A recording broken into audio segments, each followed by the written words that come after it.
All right, guys, first video here, so don't crucify me, no pun intended. 2021 Sportsman 570 Trail, black onyx with the blue painted springs. Few things that I was searching for online that I never saw that I'll go over. First off, battery. New battery's bigger. As you can see, 340 cold cranking amps, and it's 22 amp hour.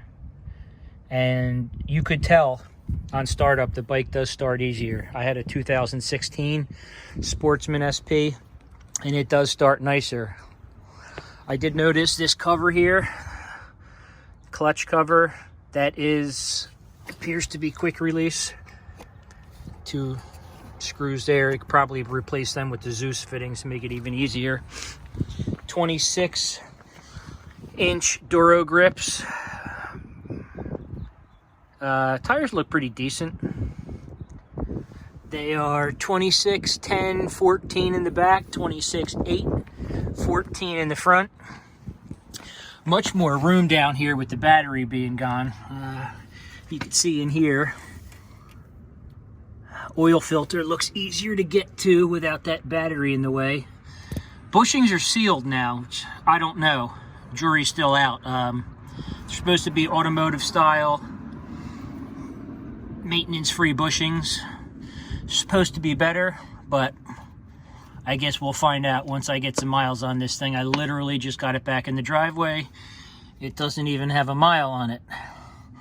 As you can see, maybe a better shot. There's my oil filter back there for maintenance. But everything does look a lot more wide open in there now that you don't have the battery in the way. Good shot of the fan and the rad there. Everything looks a lot more accessible. Top box. Everybody seems to have an issue with it. It is a little flimsy. I'm not sure. I'm gonna try to come up with something, maybe manufacture a bracket, see if we could beef this up, make it a little more sturdy without these rubber bands being the sole way of attachment here. Color scheme is nice. Trail edition comes with a 2,500 pound winch, wire rope already installed.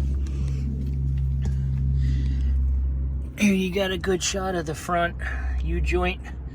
Does not appear to have a grease fitting.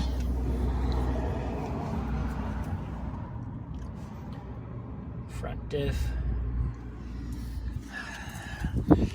For the 21, arched front up lower A-arms, which is nice.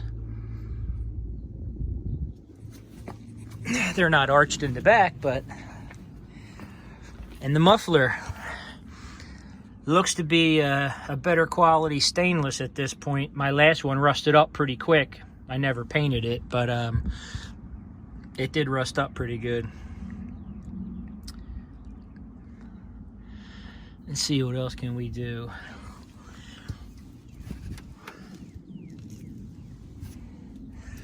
Pardon my video taking here. It's literally the first video that I'm making. Taillights in the rear LED. The front and rear bumpers are standard on this model. The rear rack has spots for 5-gallon buckets you can bolt down. Looks like a good amount of attachment points. Same way as my 16 was with your dipstick access here. They don't give you a whole hell of a lot of room here, which always boggled my mind. I have really small hands, but it is a bit of a pain in the ass to get in here and get to that, but nevertheless, there it is.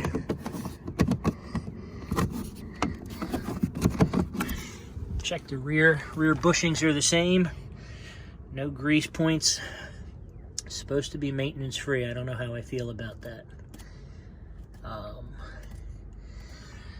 But I guess we got to trust that they know what they're doing. I still don't like where the gas fill is here. It's so close to the handlebars in the front gauge cluster here, which is much nicer.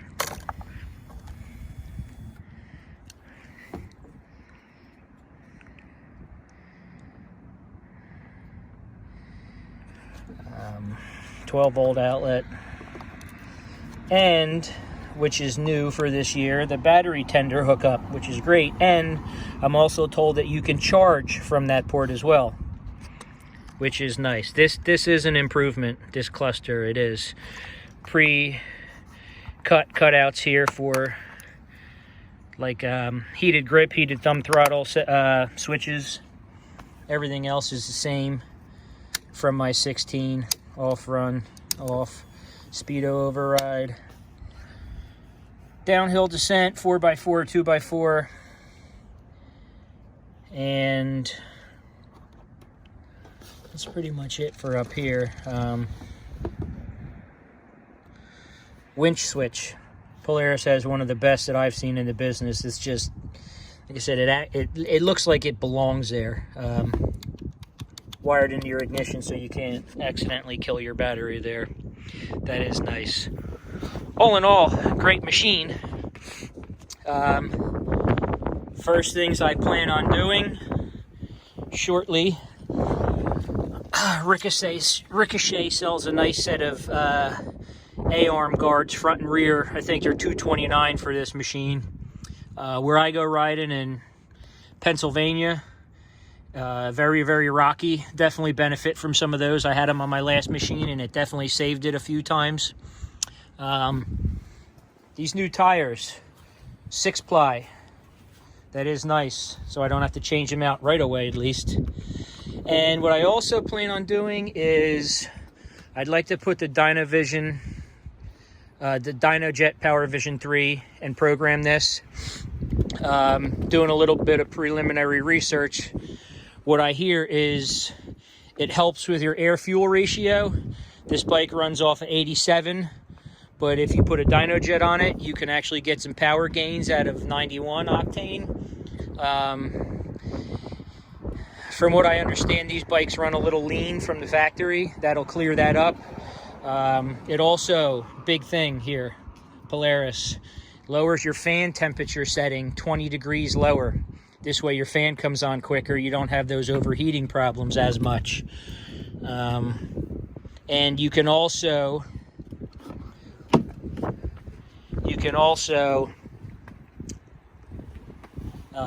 put a tune on there if you have stock intake and exhaust, aftermarket intake exhaust, aftermarket intake only, aftermarket exhaust only, so on and so forth. Polaris, why did we go to these rubber straps? On the 16, the clasp was so much better. I don't know why we went away from that. This just seems like eventually it'll dry rot, get ripped. This is very thin. I just don't know why we got away from that latching clip like we had on the 16s. That was much nicer design, but the problems with the front rack, I don't seem to, there's a little bit of give here, but I don't think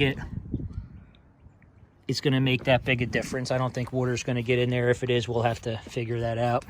Got the front and rear rack, front rack extender. I'm sorry, not the rear, front. Nice option. All in all, looks like a great bike, man. I've never had any issue with my 16. Never left me high or dry. One time I had an issue, one small minor thing, voltage regulator went early on, got that taken care of from then on. Nothing. It was perfect. I've always had good luck with Polaris. They make nice stuff, and especially for the price. You really can't beat them. I mean, what you're getting for the $89.99 in this bike, I could take this anywhere. Anybody takes their 1,000, any bike like that. The only thing I don't do mud. I'm not standing on top of my seat and putting snorkels on it and having mud up to my ears. It's not the type of riding I do. If it is, you might want to go with something else, a high lifter, but I hate that kind of riding personally. This is my opinion. Trail riding, some water. I love the trails. That's where I live. It's what we do, and for that, I could keep up with anybody out there. Never had an issue with this 570. It's 44 horsepower, and once you start putting an exhaust on, an intake, and the power vision, you can get 7 to 9 horse out of it. I mean, you're running 50 horsepower. Just to put it into perspective, the Yamaha Grizzly 700 runs 48 horsepower. Polaris Sportsman 570 runs 44 horsepower. And programmed, I can be over top of the Grizzly with a 570. And this thing, you could fling this thing around, fling this ass end around, no problem. I mean, these things go anywhere you tell them to. Never had an issue, but stay tuned. Hope you liked the video. If you do, like and subscribe.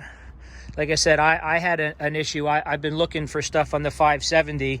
Haven't seen many videos more than 30 seconds from a dealership showing the outside of these things. I like to go a little bit further into depth. I like to research things before I buy them. And as I figure things out, I'll pass them along to you guys. Hopefully it helps somebody out.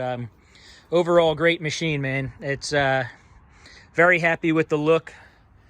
And I know how the ride is, and I'm very happy with that also. So once I get some upgrades on this thing and get a little bit nicer weather, it's a little cold out here today, I will get it going. Maybe we'll go over the break-in period and go from there. But stay tuned. Hopefully you like the video.